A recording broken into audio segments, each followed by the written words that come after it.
ओम श्री गणेशाय नमः। आज हम कर रहे हैं श्री शिव महापुराण के रुद्र संहिता के द्वितीय खंड, जिसका नाम है सती खंड, उसके प्रथम अध्याय का अध्ययन और श्रवण, जिसे सुनने से पहले करते हैं भगवत नाम की माला। श्रीमन नारायण नारायण हरि हरि, भजमन नारायण नारायण हरि हरि। तेरी लीला सबसे न्यारी न्यारी हरि हरि। ओम नमः शिवाय, शिवजी सदा सहाय। ओम नमः शिवाय, शिवजी सदा सहाय। ओम नमः शिवाय, शिवजी सदा सहाय। इस अध्याय में हम सुनेंगे नारद जी के प्रश्न और ब्रह्मा जी के द्वारा उनका उत्तर, सदाशिव से त्रिदेवों की उत्पत्ति तथा ब्रह्मा जी से देवता आदि की सृष्टि के पश्चात एक नारी और एक पुरुष का प्रकटे। नारद जी कहते हैं, नारद जी बोले, महाभाग महाप्रभो विधाता, आपके मुखारविंद से मंगल कारिणी शंभुक था। शंभु कथा सुनते सुनते मेरा जी नहीं भर रहा है, अतः भगवान शिव का सारा शुभ चरित्र मुझसे कहिए। संपूर्ण विश्व की सृष्टि करने वाले ब्रह्मदेव, मैं सती की कीर्ति से युक्त शिव का दिव्य चरित्र सुनना चाहता हूँ। शोभाशालिनी सती किस प्रकार दक्ष पत्नी के गर्भ से उत्पन्न हुई? महादेव जी ने विवाह का विचार कैसे किया?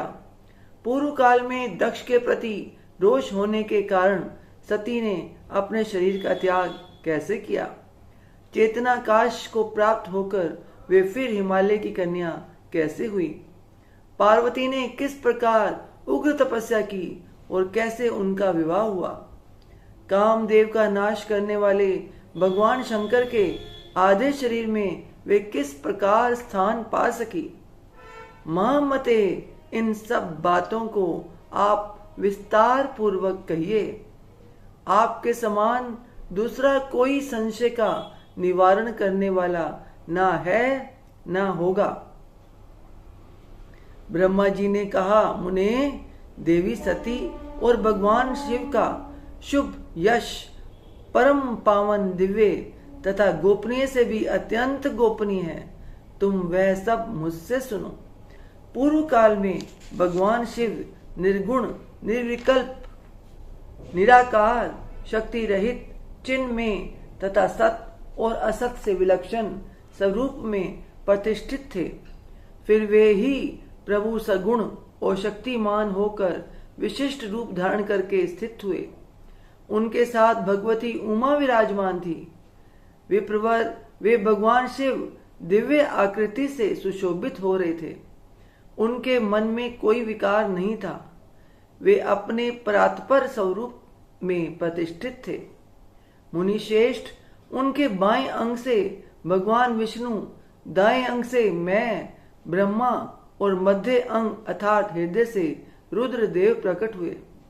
मैं ब्रह्मा सृष्टि करता हुआ, भगवान विष्णु जगत का पालन करने लगे और स्वयं रुद्र ने संहार का कार्य संभाला। इस प्रकार भगवान सदाशिव स्वयं ही तीन रूप धारण करके स्थित हुए।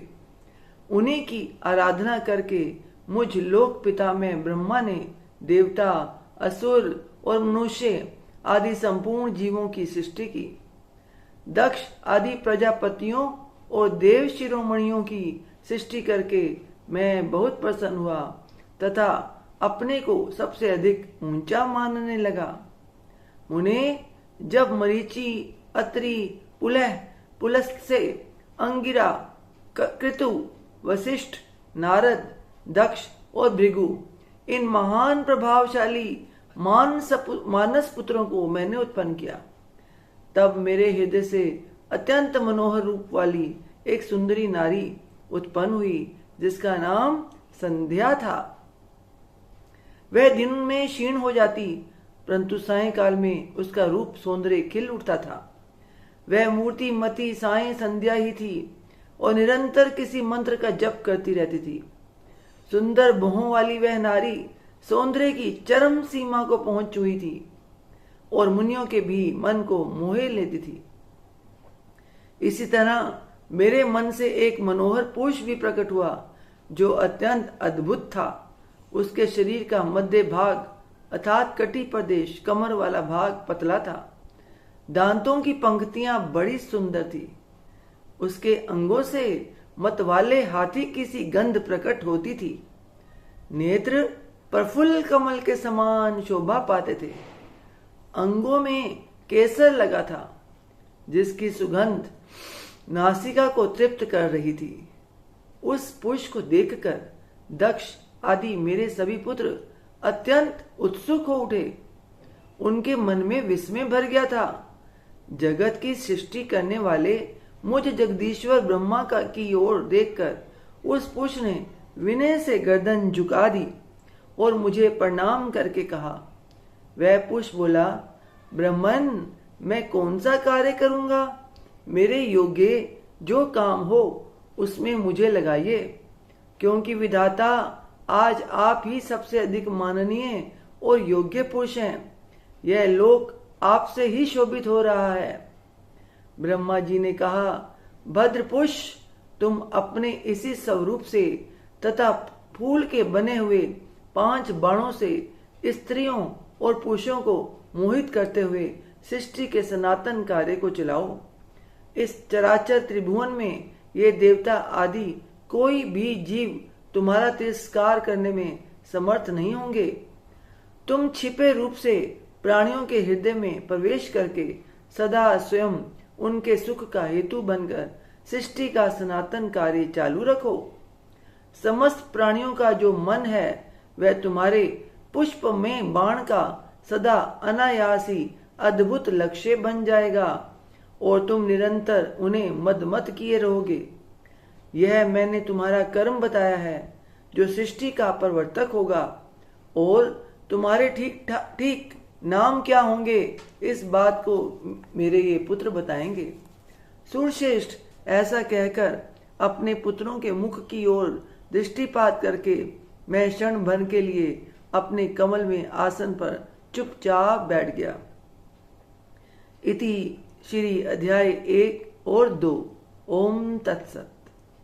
श्रीमन नारायण नारायण हरि हरि। भजमन नारायण नारायण हरि हरि। तेरी लीला सबसे न्यारी न्यारी हरि हरि। ओम नमः शिवाय, शिवजी सदा सहाय।